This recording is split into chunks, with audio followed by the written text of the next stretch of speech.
Al shlosha devarim ha'olam omed. Upon these three things the world stands. Al ha'Torah, on Torah. Al ha'avodah, on service and prayer. Ve'al gemilut chasidim, and on acts of loving kindness. We often sing these words as we carry the Torah around the sanctuary, back when, we did things like that. This teaching comes from Pirkei Avot, which is a collection of wisdom from our ancient rabbis. It reminds us of our priorities, what we value in our community, and really how these three ideas support all that we do. They hold us up. As we planned Shalom University back at the beginning of the pandemic, which was last year, or 2 decades ago, we wanted to make a program that was impactful, that was meaningful for our community, and more importantly than that, something that would keep us connected through all the unknowns and the upheavals of the past 15 months. And so we used these categories, Shabbat Services, courses, extracurriculars, and community service, as the structure for Shalom University. And these categories each overlap with our communal priorities, the things that hold us up: Torah, Avodah, and Gemilut Hasidim in obvious and more subtle ways. We might think that Shalom University courses were only for Torah, as if they were only focused on the experience of learning and study.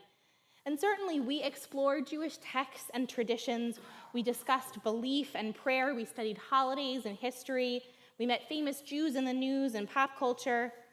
But so much of our courses were really about building that community and connection. Though we were physically separated from one another, we looked for our friends and neighbors on Zoom for every class. When someone was absent, I know that there was like a group chat checking in on people, and we called them and made sure that they showed up, made sure that they were okay. We navigated Gemilut Chasidim, acts of loving kindness, for people we were connecting with across the screen. So too with our extracurriculars. They easily and quite meaningfully crossed boundaries. As Brotherhood, Nashim, and our Havarot planned social and at first mostly virtual gatherings, were these only programs meant to entertain? Of course not. There was Torah and a sense of avodah, of service, and Gemilut Hasidim in all of these events. Brotherhood took us on an exploration of Passover rituals, where we learned the foods and traditions of our Festival of Freedom. The adult music experience and the Shirenu Project campfire chats that interwove the music and lessons of our ancestors and explored how Jewish composers incorporated their Judaism in sometimes explicit and implicit ways in their secular music.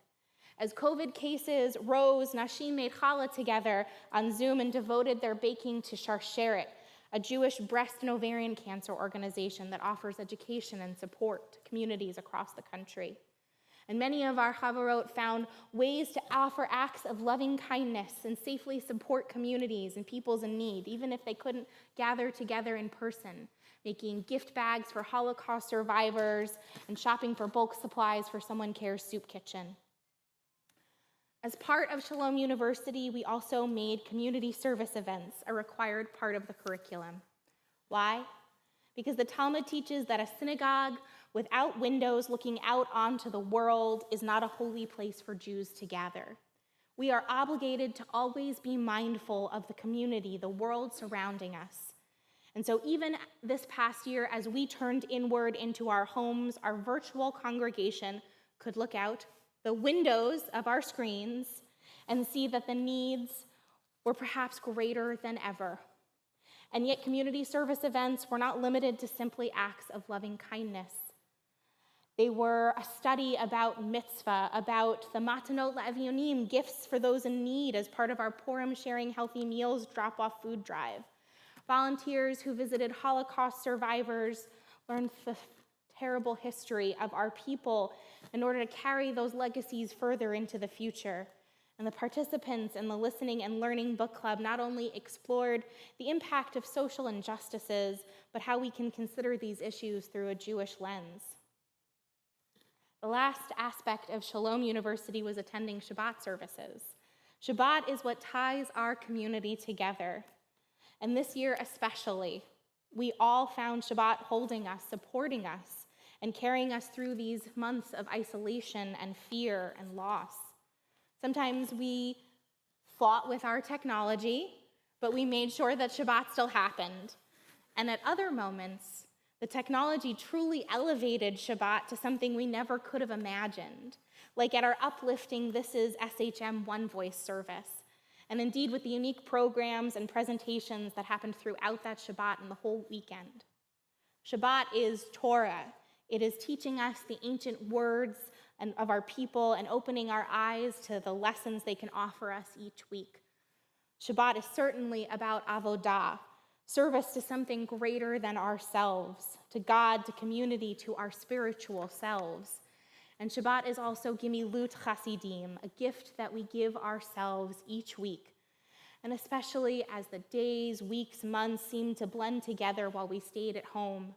Celebrating Shabbat was an act of loving kindness we could offer our minds, our loved ones, most importantly, our souls. Al shlosha devarim ha'olam omed. On three things the world stands. Shalom University was meant to expose us to our Judaism through unique and engaging ways. And I hope it did that, but I think it did more. Many of you have shared how this past year really did help you keep standing through an unprecedented year of upheaval and global heartbreak. We had engagement across demographics of our congregation. Whether you tracked your progress or not, we know that you were there. You showed up to all of these courses, extracurriculars, community service events, and you really honored Shabbat in remarkable numbers. Through your participation, you kept our community standing. We supported one another, and we survived not only this experience, but sometimes we even thrived. And so here we are at our commencement service for Shalom University. As we honor the impact of this past year, we also get to celebrate the personal achievements of individuals who studied, reflected, prayed, served, and gathered both virtually and in person, and have now earned their degrees. The exciting thing is all of our honorees are here tonight, and so we will be able to welcome them to the Bima to receive their certificates.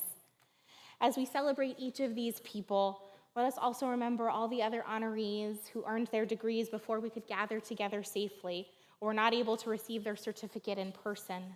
We are so proud of all of you, and your accomplishments will be published on our temple website when we finish it this summer.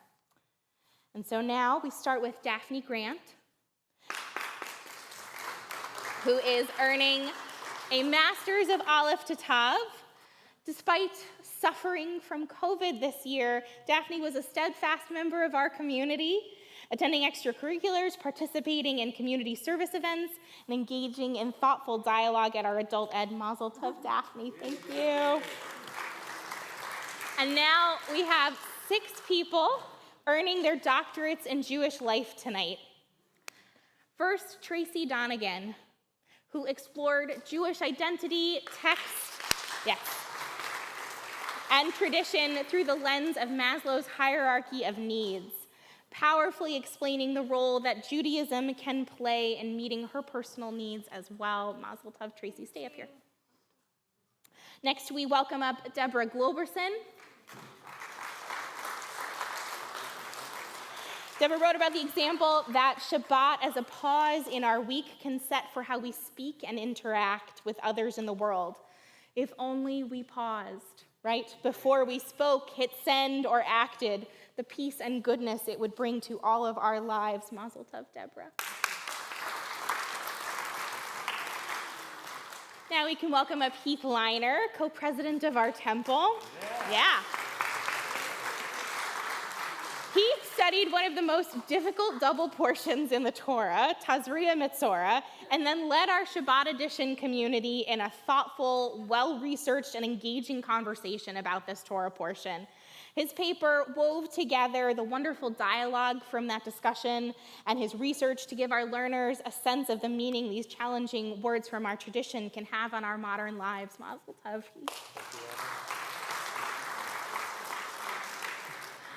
Rabbi Rosenberg wasn't going to go for her PhD. Come on up. Though she had easily completed all of the requirements, but then members of our community really living this, who she grew close to as a result of Shalom University, encouraged her to mark this achievement. And so fittingly, Rabbi's personal project explores the role that this community has played in her identity and her life and what brought her to SHM. Mazel tov, Rabbi.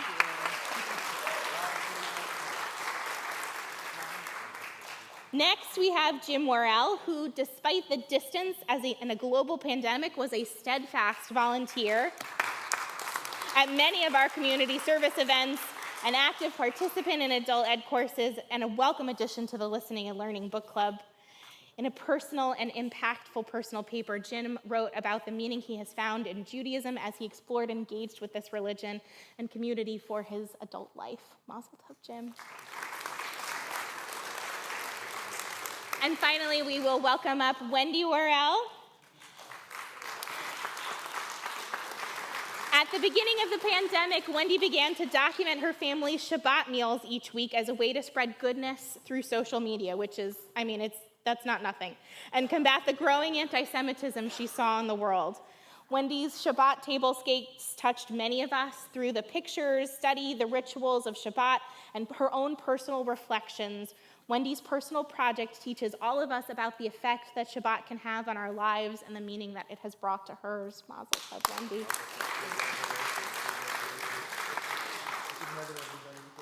Oh, good. Smile. Wave. Yeah, we wave when we're wearing masks. My friends, as we read at the end of each book of the Torah, we say these words, Chazak, Chazak, v'nit chazak. Strength, strength, and may we be strengthened. The seven of you and Daphne represent our strength. You also represent the people who already completed their courses of study who are not here right now. You too are our strength, and we are truly strengthened by this whole community as we participated in this project this year. Congratulations. Thank you. You can all go back to your seats. And so I would like to conclude this experience, this collegiate year, with a prayer. When a person comes to the end of a study of a tractate of Talmud, they can recite a prayer called Hadran Alach. Hadran Alach are the learner's words of gratitude for what the tractate taught them, and a promise to return to those lessons as they go about their lives. Some people actually also recite this prayer as a way to honor the completion of any sort of study or even just finishing a book. It recognizes the time and effort put into the experience and acknowledges that though we can never really learn everything to completion, there's no end to all that there is to explore in our lives.